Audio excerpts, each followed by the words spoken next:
امریکی فوجیوں کی ہلاکتوں کے بعد یعنی امریکی فوجیوں کے مارے جانے کے بعد واشنگٹن میں ہلچل بڑھ گئی ہے۔ ڈیموکریٹس نے ڈونلڈ ٹرمپ سے ایران جنگ روکنے کا مطالبہ کر دیا ہے۔ 10ویں مسلسل امریکی حملے کے بیچ سیاسی محاذ گرم ہے۔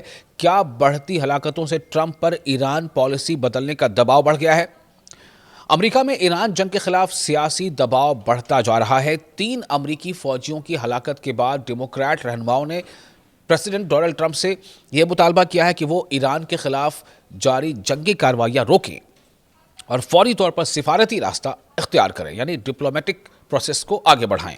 یہ مطالبات ایسے وقت میں سامنے آئے ہیں جب امریکہ نے ایران پر مسلسل 10ویں رات بھی فضائی حملے کیے ہیں، یعنی ایئر اسٹرائکس کیے ہیں۔ امریکی محکمہ دفاع کے مطابق جارڈن میں واقع موافق السلطی ایئر بیس پر ایرانی حملے میں 2 امریکی فوجی ہلاک ہوئے۔ بعد میں خبر آئی کہ ایک اور امریکی فوجی جو بیمار تھا، جو زخمی تھا شدید، اس کی بھی موت ہو گئی۔ ان میں 25 سالہ فرسٹ لیفٹیننٹ ٹائلر جیمز فیہان اور 19 سالہ پرائیویٹ ایزابیلا گونزالز شامل ہیں۔ اس کے علاوہ شمالی عراق میں ایک اور امریکی فوجی جان کی بازی ہار گیا، جبکہ جارڈن سے ایک چوتھے فوجی کی باقیات بھی ملنے کی اطلاعات ہیں۔ خبریں اس طرح کی بھی آ رہی ہیں کہ اس پہ کیجولٹی کہیں زیادہ ہوئی ہے، لیکن پینٹاگون اسے ریویل نہیں کر رہا ہے۔ ایسی رپورٹس ہیں، میں اس کی تصدیق نہیں کرتا۔ تازہ اعداد و شمار کے مطابق فروری میں جنگ کے آغاز سے اب تک کم از کم 17 امریکی فوجی ہلاک ہو چکے ہیں، جبکہ سینکڑوں زخمی ہوئے ہیں۔ بعض امریکی حکام زخمیوں کی تعداد سینکڑوں میں بتا رہے ہیں۔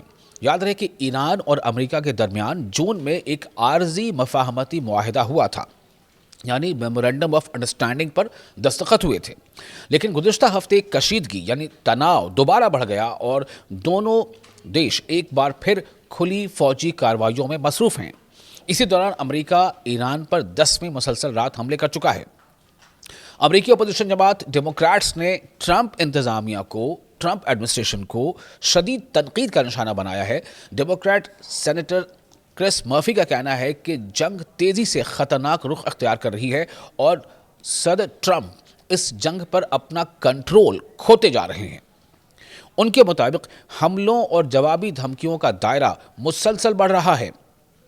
ایوان نمائندگان میں ڈیموکریٹ رہنما حکیم جیفریز نے ایران جنگ کو امریکی عوام کے لیے ایک مہنگی اور نقصان دہ جنگ قرار دیا ہے اور کہا ہے کہ امریکی فوجیوں کو غیر ضروری طور پر خطرے میں ڈالا جا رہا ہے۔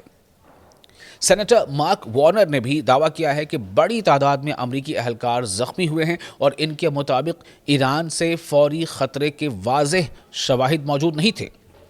دوسری جانب کئی ڈیموکریٹ رہنماؤں نے جنگی اختیارات سے متعلق قراردادوں کی حمایت کرتے ہوئے مطالبہ کیا ہے کہ کانگریس کی منظوری کے بغیر ایران مہم جاری نہ رکھی جائے۔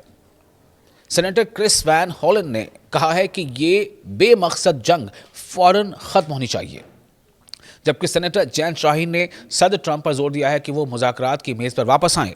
ادھر ریپبلکن پارٹی اب بھی صدر ٹرمپ کے ساتھ کھڑی نظر آ رہی ہے۔ امریکی وزیر دفاع پیٹ ہیگسیت کا کہنا ہے کہ فوجیوں کی قربانیاں امریکہ کے عزم کو مزید مضبوط بنائیں گی اور کارروائیاں جاری رہیں گی۔ U S president Donald Trump نے بھی فوجیوں کی ہلاکت کو افسوسناک قرار دیتے ہوئے کہا ہے کہ وہ اپنے ملک کی خدمت کرتے ہوئے مارے گئے ہیں۔ ریپبلکن رہنما جیمز کومر کا کہنا ہے کہ امریکہ کو ان ہلاکتوں کا فوری اور بھرپور جواب دینا چاہیے، جبکہ دیگر ریپبلکن ارکان خبردار کر رہے ہیں کہ یہ تنازع پورے خطے کو، پورے ریجن کو ایک بڑے بحران کی طرف دھکیل سکتا ہے۔ امریکہ کے اندر اب ایران جنگ صرف فوجی نہیں بلکہ ایک سیاسی مسئلہ بھی بنتی جا رہی ہے۔